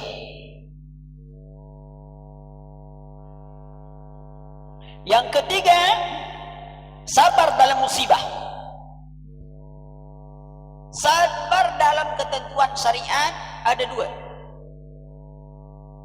Sabar dalam melakukan ketaatan. Yang kedua, sabar dalam menghindari maksiat. Sabar dalam ketaatan ada 3 keadaan. Yang pertama, sebelum beramal. Itu perlu sabar tuan. Apa dia kesabarannya? Menuntut ilmu. Kenapa orang kalau mau pergi haji, umrah, harus ikut manasik dulu? Supaya dia tahu apa yang menjadi syarat diterimanya ibadah haji dan umrahnya. Supaya dia nanti nak pergi haji dan umrah itu kan banyak negara tuh, ya. Supaya dia beramal itu betul-betul berdasarkan dalil, bukan berdasarkan yang ia tengok.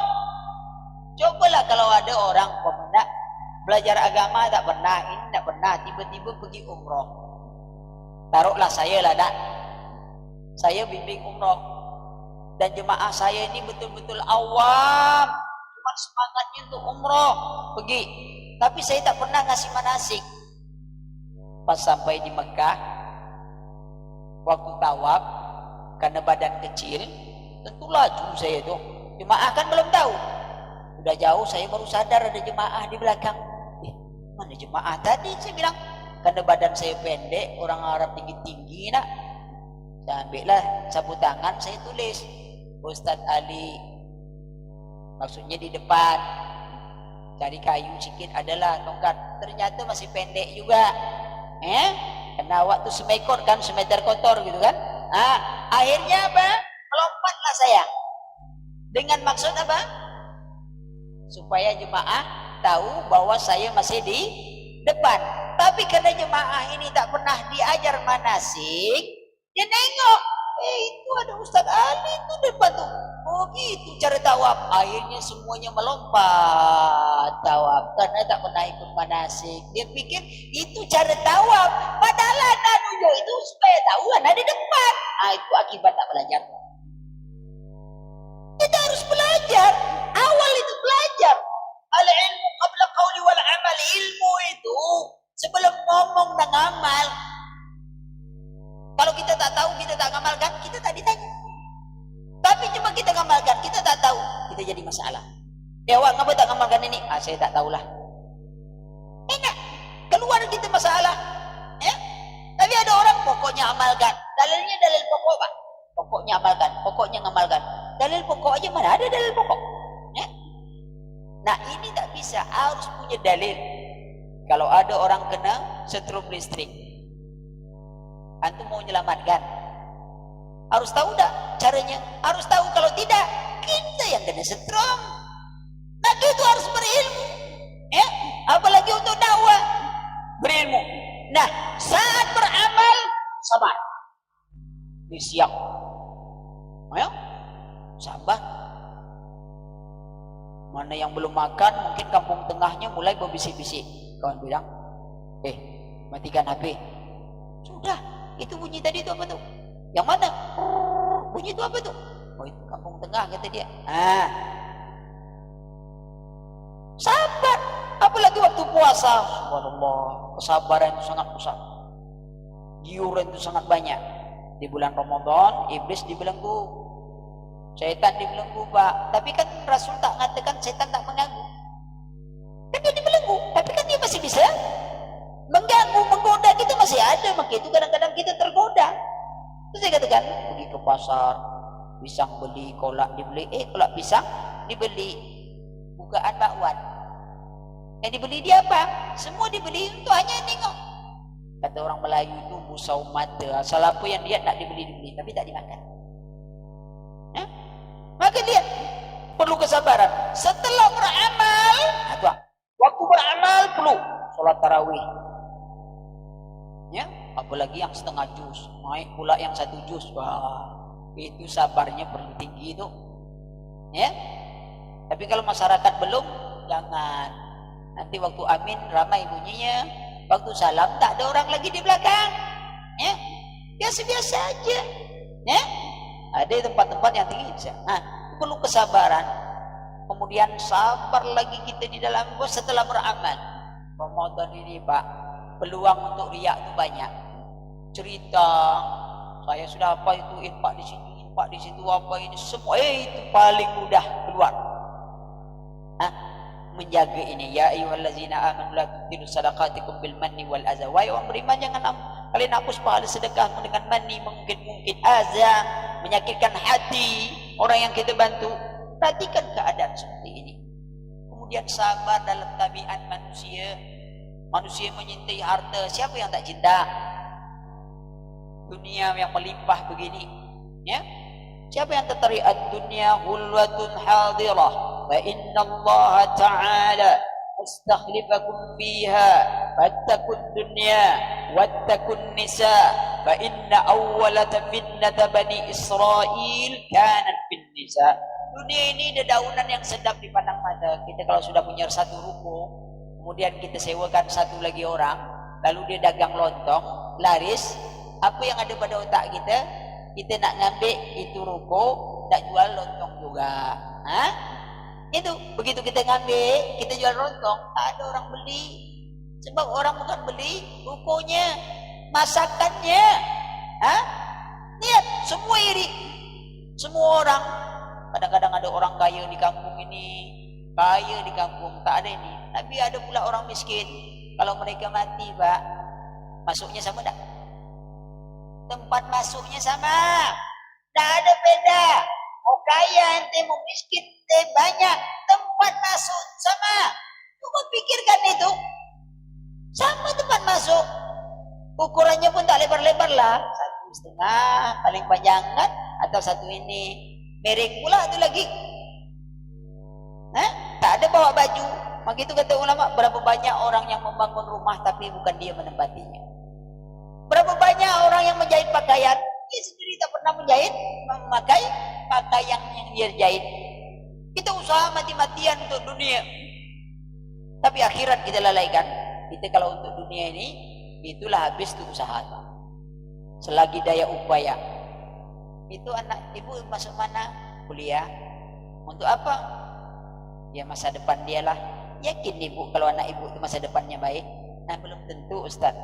Belum tentu kau berusaha. Dia namanya orang tua. Mantap jawaban. Oke, kalau anak ibu sudah kuliah jadi sarjana, yakin tak dia dapat kerjaan? Oh, belum tentu juga, Pak. Belum tentu. Lalu kalau sudah dapat pekerjaan, yakin tak gajinya besar? Belum tentu juga, Pak. Kalau gajinya besar, yakin tak ibu menikmati? Belum tentu juga, Pak. Kalau ibu menikmati, yakin tak ibu bahagia? Belum tentu juga, Pak. Semua yang belum tentu sudah Anda korbankan semuanya, harta, waktu, tenaga, uang.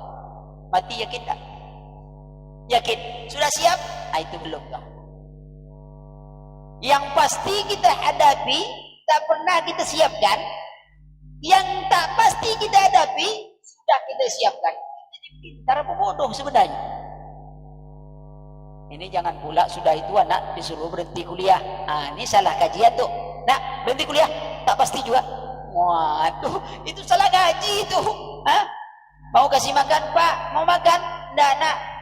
Tak pasti juga. Tak makan tak tidak. Itu salah paham. Maksud kita tuh ini dunia. Jangan kita mencari kehinaan ini dengan menghinakan diri. Jadikan dunia yang hina ini menambah derajat kita di sisi Allah. Jangan tergadaikan dengan dunia itu seperti ke ladang. Kita kalau ke sawah, kita nanam apa? Nanam padi, nanam rumput. Kita nanam padi. Kalau kita nanam rumput, padi tak dapat. Kalau kita nanam padi, rumput pasti dapat. Kalau dunia untuk dunia, akhirat tak dapat. Apa kata Allah? Man kana yuridu ayatan dunya wa zinataha wa fi ilayhi ma'malun fi wa fi ala bikhasun. Barang siapa menginginkan kehidupan dunia dengan perhiasan yang ada di dalamnya, harta, pangkat, jabatan, kedudukan, wa fi ilayhi ma'malun, kami berikan kepada mereka sesuai usaha mereka di dunia. Wa fi ala bikhasun, dan mereka tidak kami rugikan, kata Allah. Tapi itu surah Hud ayat 15, ayat 16-nya Allah katakan, ulaika allazina salau fil akhirati ila nar. Orang mencari dunianya untuk dunianya, di akhirat tak ada lain kecuali neraka.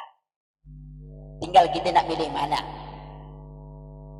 Maka itu dunia cari, tapi jadikan, karena Allah tidak memuliakan kita dengan dunia.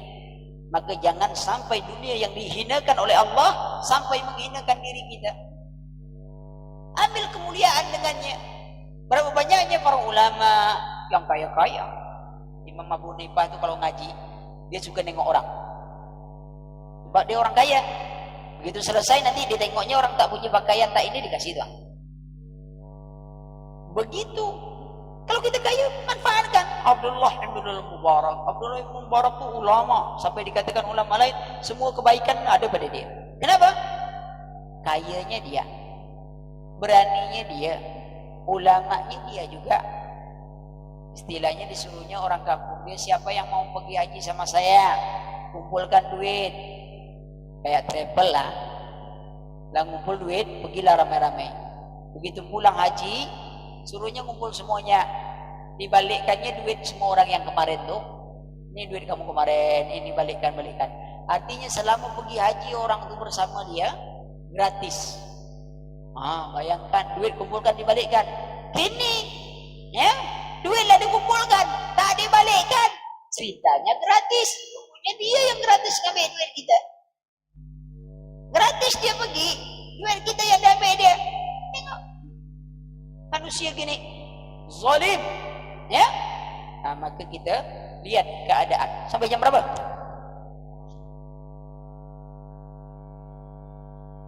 Jam 2.30 materi sampai. Materi itu panjang sebenarnya, tapi bisa putus, ya. Tergantung jam, ya.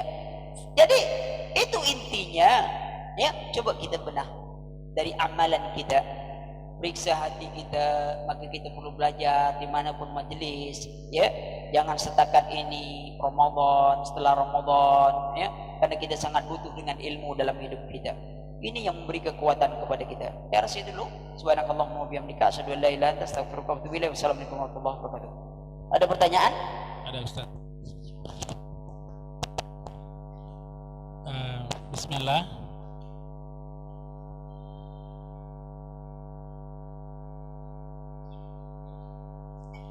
Ustadz, tolong untuk pencerahannya.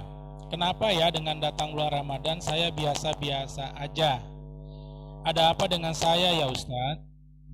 Ya, tolong minta pencerahannya. Saya tak suka ngomong kata pencerahan, sebab hari ini siang insya Allah suara udara kita cukup cerah dan tak perlu lagi lampu-lampu, ya. Tapi kalau nasihat mungkin dari tadi saya sudah beri nasihat kan, ya. Tetapi kenapa itu, ya? Allahu a'lam. Tetapi kita tidak merasa butuh. Membuat orang malas tak gairah, seolah-olah dia sudah merasa butuh. Apa kata Imam Ibnu Qayyim? Orang susah melakukan muhasabah ketika dia tidak menyadari kebodohan dirinya dan kekurangan dirinya. Ketika itu ada pada kita, sadarilah kita sudah mulai ujub pada diri kita. Kita seolah-olah tidak perlu Allah lagi. Kita tidak mengharap, biasa-biasa saja saya. Karena orang beriman selalu mengharapkan ampunan Allah. Nah, orang yang merasa cukup dengan dirinya, dia tidak ada ilmu, tidak ada dapat cahaya ilmu, sudah itu tak ada cahaya hikmah, sudah itu tidak bisa membedakan antara tipuan dan nikmat, susah muhasabah. Maka itu bertanya bahwa kita butuh, memangnya kita ahli surga? Pertanyaan, kita ini siapa? Ahli surga. Amalan kita apa? Infak kita apa? Apa kita? Dihisab itu amalan yang belum kita kerjakan agar kita merasa semangat. Kadang-kadang membuat kita itu, udahlah saya kan sudah berinfak. Berapa? 1.000. Tetangga saya baru 500. Malas tuh. Dia hisab diri kita dengan apa? Ibadah kurang, semangat pun kurang. Kedua apa? Supaya meningkatkan lagi. Jadi ketika ini ada, awas, ujub itu muncul. Kita merasa sudah cukup. Ya, sama orang yang sudah tak mau berdoa lagi pada Allah dan diancam oleh Allah Subhanahu wa taala. Ya, walladzina yastaghfiruna an ibadati sayadkhuluna jahannam dakhirin. Orang yang sombong dalam ibadah kepadaku tak pernah minta, merasa puas, tak bergantung kepada Allah. Ramadan akan datang, kita merasa biasa saja. Tak ada kelebihan. Anda tidak merasa lebih, tapi Allah sudah ingin berikan kelebihan. Jika Allah ingin beri kelebihan dan Anda tidak mau kelebihan, nanti saja kekurangan itu. Semangat kita, ya, semangat kita dengan menyambut Ramadan. Maka itu kita belajar. Baik Ustaz. Yang kedua, ini pertanyaan dari Ahwat Ustaz. Assalamualaikum Ustaz. Bagaimana dengan sholat tarawih di musola yang khusus Ahwat? Apakah boleh? Ya, atau Ahwat memang harus sholat di rumah saja, jadi tidak perlu berjamaah? Sebagian ulama boleh untuk syiarnya Islam, tentu dia harus menjaga sholatnya, menjaga aturan-aturan untuk datang ke masjid. Kalau ada musola dan dia saja semuanya di situ dan tak apa ini, ya dibolehkan. Kayak di pesantren-pesantren, nama ini kan khususnya mereka. Kalau dia tidak mau, dia bisa di rumah juga. Tapi tidak dilarang dia untuk sholat, tapi untuk syiarnya, ya, ada syiar. Nah itu yang kita ingin ambil. Mungkin nyambung Ustaz. Pertanyaannya, kalau Ahwat itu pingin dapat pahala seperti sholat semalam suntuk Ustaz. Ya bisa saja dia ikut ini, kan tak dilarang dia untuk ke masjid. Tak dilarang dia ke masjid. Maka timbang di sini semalam suntuk. Tapi soal keutamaan, tentu lebih utama. Kalau dia, oh ini tidak semalam suntuk, tapi antum pun dapat lebih utama. Kita suka seolah-olah semalam suntuk itu paling utama. Ada yang utama, kadang-kadang ada yang utama tidak dibeli. Contoh, puasa yang paling utama puasa apa? Puasa sunnah. Puasa apa? Puasa Nabi Daud. Rasulullah puasa Nabi Daud atau Senin Kamis? Kenapa Rasulullah tak kerjakan? Tengok tuh. Jangan lihat. Ini, kalau ada maslahat yang lebih besar, yang lebih ini, kita ngambil keutamaan. Man shala ma'al imam hatta yansarifu kutiba lahu salatul lail. Siapa bersolat bersama imam sampai selesai, dia solat sepanjang malam. Itu ingin keutamaan, kita ambil keutamaan itu. Ya, kan tak ada larangan. Sejauh saya tak ada larangan ini, tapi jaga. Kadang-kadang sebagian orang tak menjaga. Pergi sholat anak-anak remaja, dia pergi mulai dari subuh, baliknya dekat subuh pula lagi. Asmara subuhnya lebih panjang daripada sholat subuhnya. Pergi juga tadarusan, ya, mau ini, ya, alasan. Ibu-ibu akhwat kelapa, ya ada, biasa. Ambil yang utamaan, kita ambil sehingga ada ibadah yang lain. Jadi tidak ada larangan jauh itu. Ya. Baik Ustaz, masih dari Ahwat nih Ustaz. Bagaimana cara menasihati suami atau anak laki-laki untuk menjaga sholat 5 waktu di masjid? Susah pula nak nyebut aturan. Suami itu kadang beda-beda. Kadang-kadang menegur suami, menegur ini itu perlu kelembutan. Sebagian suami itu kalau istri itu negurnya dengan kasar, justru yang ada perlawanan. Ada sebagian istri itu kadang-kadang negur suami itu, "Mas, udah tua, masih juga tak sholat-sholat di masjid. Sholat di masjid." Kira-kira suami langsung nyambut atau marah? Marah. Kenapa? Adabnya cara menegur salah. Nah, kadang-kadang ada cara, ada anak kecil, anak-anak kadang tuh di salat kan ada cara tuh, lembut dia, nengok anaknya sholat, anak dia negur. Tapi kadang-kadang istri itu ada yang seperti itu. Sholat lemas, jadi imam sholat tak pernah ke masjid, wajib tahu sholat masjid itu. Alah tuh. Suami itu bukan tambah senang, besok pengajian pun dilarang tuh. Ini semenjak mengaji ngomongannya tambah hebat, kata suami. Apa? Maka ada kelembutan. Kadang-kadang yang ingin kita sampaikan itu baik. Ini suami menegur orang yang kita cintai itu caranya lembut. "Mas, ntarkan saya ke masjid dulu lah." Lembut tuh. Apa? "Apa kamu mau jalan? Bisa jalan sendiri kan? Saya kan ingin jalan berdua sekarang, Mas." Nah, kan kalau jalan sendiri dari dulu saya jalan sendiri, Mas. Saya malam ini mau jalan berdua. Gitu. Lembut. Kadang-kadang seperti itu. Begitu juga kita suami. Kadang-kadang kita negur istri, justru istri jilbab pun tak mau. Pakailah tuh jilbab tuh. Udah tua-tua masih pakai macam itu. Tentu istri itu mikir panjang deh, dia biasa tuh kode. Inilah cabut lagi kan lain pula tuh umpamanya. Dia mau apa ini? Ada pelan, lembut, sabar. Kamu kalau tak mau taat juga deh. Apa Mas? Jangan salahkan Mas. Berarti ada yang lain tuh, kata dia kan? Enggak, ada kelembutan. Suami istri perlu kesabaran. Apalagi suami itu kadang-kadang ada saya dapatkan suami langsung cerita, "Saya dulu Ustaz, kalau nengok istri saya ini, saya kasih pengajian, saya pergi anti betul saya. Tapi lama-lama saya lihat istri saya lembut, pelayanannya begitu baik, santun. Lama-lama saya berpikir, Ustaz, kenapa saya begini pada istri saya?" Itu banyak yang cerita gitu, Pak. Berubahnya karena kelembutan istrinya. Maka lembut sikap itu. Yang lain.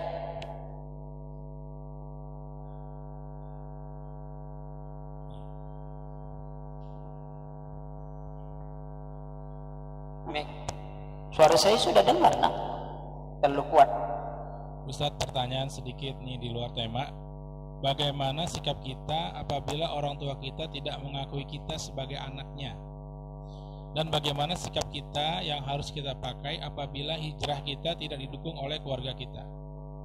Pertama, sabar.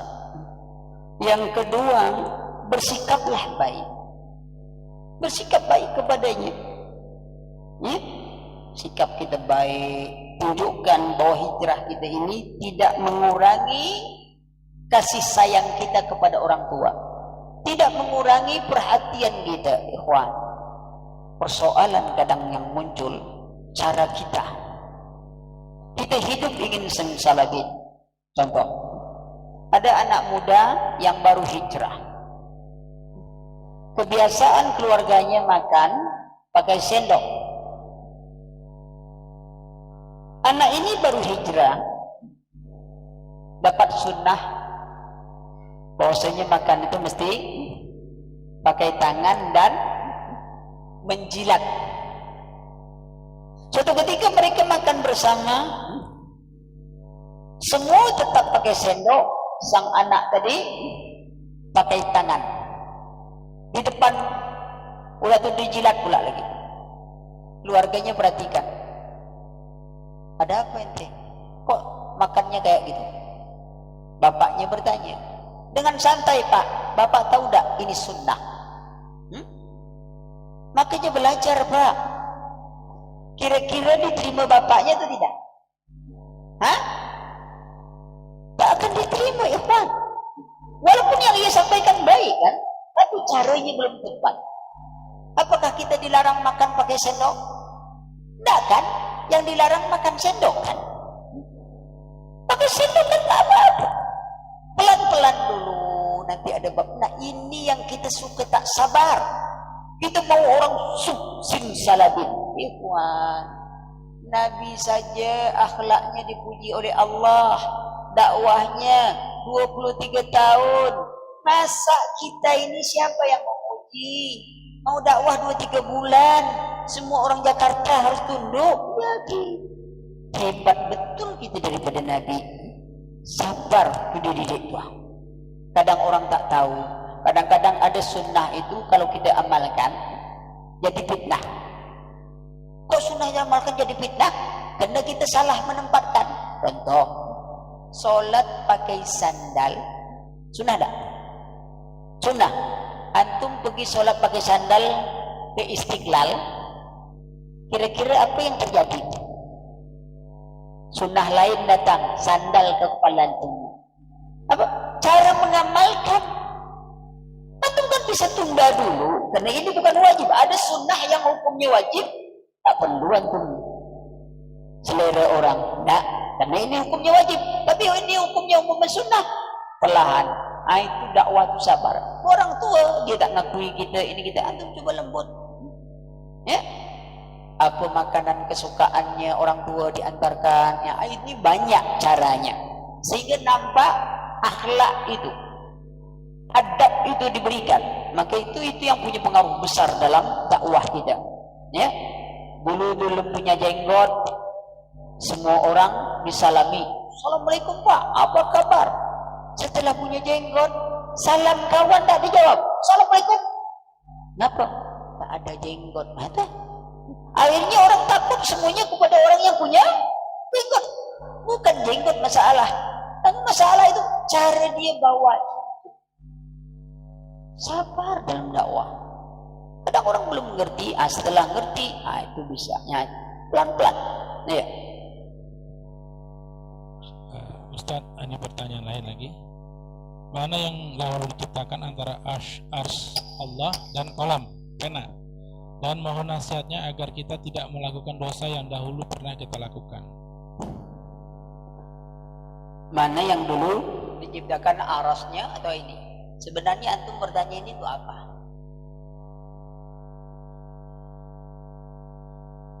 Untuk apa? Antum dapat berita, antum ini bahasnya panjang. Kalau saya kalam lebih dahulu diciptakan oleh Allah, aras makhluk Allah yang diciptakan oleh Allah. Tetapi bahasan asma wa sifat tidak semudah yang antum paham. Kadang-kadang kita ingin bahas, ya, tanya nanti sama Ustaz tadi, ya, buka buku khusus asma wa sifat, baru mantap. Nanti antum tahu apa itu dinamakan ta'til falasifah wa ta'til mu'tazilah wa ta'til musyrikah. Pernah dengar? Belum? Itu asma wa sifat tuh. Kalau tidak banyak betul gajinya kan? Tentu panjang gaji itu. Ya. Bab khusus ajak nanti majelis-majelis, nanti mungkin kitab khusus. Nanti kita bisa jabar. Tapi inti dari keyakinan kepada asma dan sifat Allah itu tadi pertama mengimani semua berita yang diberitakan Allah dari sifatnya dalam kitab dan sunnah Nabi yang sahih. Yang kedua meyakini bahwa nama dan sifat itu tidaklah sama dengan nama dan sifat makhluknya. Yang ketiga tidak mencari kaifiat hakikat dari sifat itu. Nah, itu kaidah dasar tuan. Itu yakini apa saja disebut tuan. Siapa mengatakan? Allah, iman. Sudah itu yakini. Sebab nanti ada orang, kalau Allah di atas aras, ya, duduk di atas aras, berarti arasnya lebih besar daripada Allah. Itulah akal main kan? Kalau diakali lagi, memangnya orang duduk itu mesti kursinya lebih besar. Ini kan ada atau enggak? Yang duduknya orang gendut. Jangan bab seperti itu. Kenapa? Jangan dibayangkan Allah tidak bergantung pada makhluknya. Ya, ketika Allah menciptakan aras, ya, itu menunjukkan kekuasaan Allah. Allah menciptakan malaikat untuk mencatat. Lalu orang bertanya, kenapa Allah ciptakan lagi? Allah kan maha tahu. Kenapa perlu malaikat mencatat lagi? Bayangan setan itu muncul tak? Muncul lagi, kenapa Allah ciptakan iblis? Cuma iblis tak ada di surga kita. Iblis pun protes juga, kenapa Allah ciptakan Adam? Cuma Adam tak ada, tak diusir saya dari surga. Apa itu akibatnya itu? Itu akibat ngaji-ngaji terlalu banyak akal-akal, Pak. Akhirnya tak cocok semua itu gitu. Kenapa? Dalil dulu. Ketika Allah yang mengatakan sifatnya iman, aras. Karena kita tahu itu, tapi jangan dipikirkan. Nah itu yang masalah tuh sering. Ya, mana ya? Ah itu baliklah. Nah mulai kurang 100, kurang 90, kurang tipis-tipis. Kata baliklah tuh. Ya. Dalam hadis yang sahih, kalam Allah Subhanahu wa taala. Lalu kalam mencatat semua yang akan diciptakan oleh Allah Subhanahu wa taala. Ya. Antum lihat awal penciptaan di kitab Sahih Al-Bukhari. Kalian Ustaz, salat Id khusus perempuan. Di kampung saya setiap salat Id, ibu-ibu bikin salat Id sendiri. Yang khutbah perempuan, yang imam perempuan, yang makmum semua perempuan. Apakah ini bid'ah atau tidak? Allahu alam, saya tak tahu itu, Pak. Baru ini saya dengar berita, tak tahu saya itu. Tanya Ustaz apa nanti ya. Ustaz, orang-orang sekarang ini mudah mendapatkan ilmu, tetapi akhlak dan perbuatannya masih jauh dari syariat Islam. Apakah ini sebab asupan makanan yang masih subhat? Apa juga karena banyak tempat bekerja orang sekarang yang masih dimiliki orang kafir yang masih memakai riba? Adab dan akhlak diajar. Soal pengaruh makanan betul ada, ya.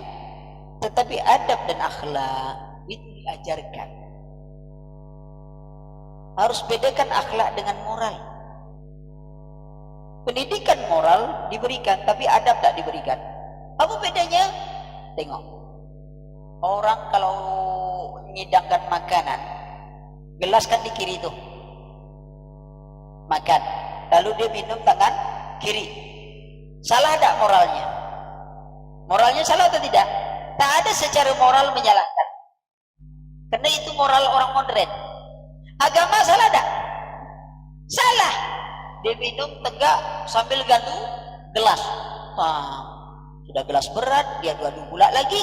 Ada tak menyalahkan secara moral? Tak. Tapi akhlak ada? Salah. Seorang pelajar minta izin. Bu, boleh tak saya minta bulanah? Ngapa? Mau belajar kelompok, Bu. Izin tuh.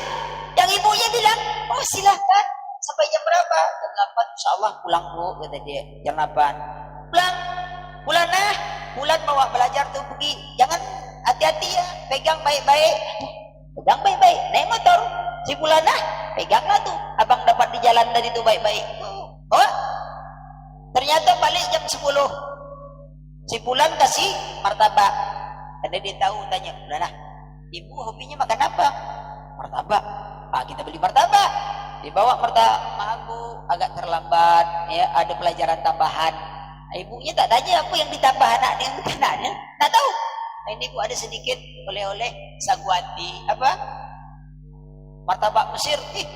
Tahu aja kata ibunya. Begitu buka, kok martabak Mesirnya tak segi 4 lagi. Mesir lah kena demon Bu. Ya, jadi hancur juga martabaknya. Nah, sekalian. Nah sebut begitu. Pulang, kata ibunya, Bulanah tuh calon suami yang mantap. Sekarang, secara moral, salah ada ibu? Tidak. Anak tadi, secara moral, salah ada dia? Tidak. Adab Islam salah ada? Salah. Kenapa dibiarkan anaknya dengan bukan mahramnya? Maka harus bedakan akhlak dengan moral. Banyak anak punya moral tapi tak punya akhlak Islam. Itu pendidikan. Kalau dia punya adab Islam, yakin. Ya, memang pendidikan itu. Maka juga orang beragama, ya, diperiksa juga ama adabnya. Kadang-kadang ada ahli, dia tak punya adab. Semua orang bodoh saja asal berapanya. Tak ada lagi orang pintar. Itu oh itu bodoh tuh, oh itu tolol tuh, itu semuanya. Tengok tak punya adab sama sekali. Ya, maka itu adab itu harus akhlak. Maka itu diajarkan bahwasanya apa itu agak sangat tinggi kedudukannya adab itu di dalam Islam. Ya, itu dulu. Ya, ada lain. Satu lagi Ustaz. Ana sering dipanggil pasangan dengan kata ente. Menurut Ana itu tidak romantis, Ustaz. Menurut Ustaz memanggil istri dengan kata apa yang bagus? Itu tergantung suami itu sendiri. Sebab setiap suami berbeda cara pandangannya, cara memanggil istrinya. Ya, kadang-kadang kita dengar orang manggil istrinya itu macam-macam. Ada yang manggil papa, manggil pipi, pupu, terserah dia nak panggil lah. Apa dia nak senang? Kadang-kadang kesepakatan. Rasulullah memanggil mukminin kadang-kadang orang panggilan kesayangan. Dulu waktu ta'aruf, sayang-sayang. Maka itu cari kesepakatan panggilan bagus lah ya. Itu dia. Aturlah panggilan sendiri itu. Nanti saya ajarkan gini cara manggil. Salah pula. Ya. Ajak suami itu berunding baik-baik, Mas. Sekarang Mas mau saya panggil perak ke atau platinum ke atau apa Mas? Kan gitu tuh. Ya, platinum lah kita dia agak tinggi daripada Mas. Karena selama ini Mas kan agak kurang tuh. Kalau platinum agak tinggi sedikit tuh deh, Mas putih. Tapi Mas tak putih deh kata dia. Itu kan terserah aja. Ya. Nah, yang lain sudah. Ada satu lagi dari Ustaz ini. Iya. Assalamualaikum Ustaz, barakallahu fiik. Apakah dengan tidak bersikap gulu kepada ulama, ustaz dan kiai merupakan salah satu adab penuntut ilmu kepada ulama dan kiai tersebut? Syukran jazakallahu khairan. Kita harus menghargai ulama, ikhwan. Hargai dia, tapi jangan batasan hulu sampai air rendaman kaki diminum ya. Habis menda atau salam ulama atau cium tangan dia boleh. Sekedar salam mengajarkan adab ketimuran kita, bagi kita kan biasa adab timuran dan ini. Tetapi kalau sudah sampai air cucian kakinya, apa semuanya atau minum apa ini semuanya, nengok air bersisa, berebut nak ngambil. Akhirnya airnya tak ada dapat diminum. Kenapa? Lah pecah gelas kena berebut. Tak seperti itu. Ya. Hargai ulama. Tak boleh kita mencaci ulama, apalagi memfitnah para ulama.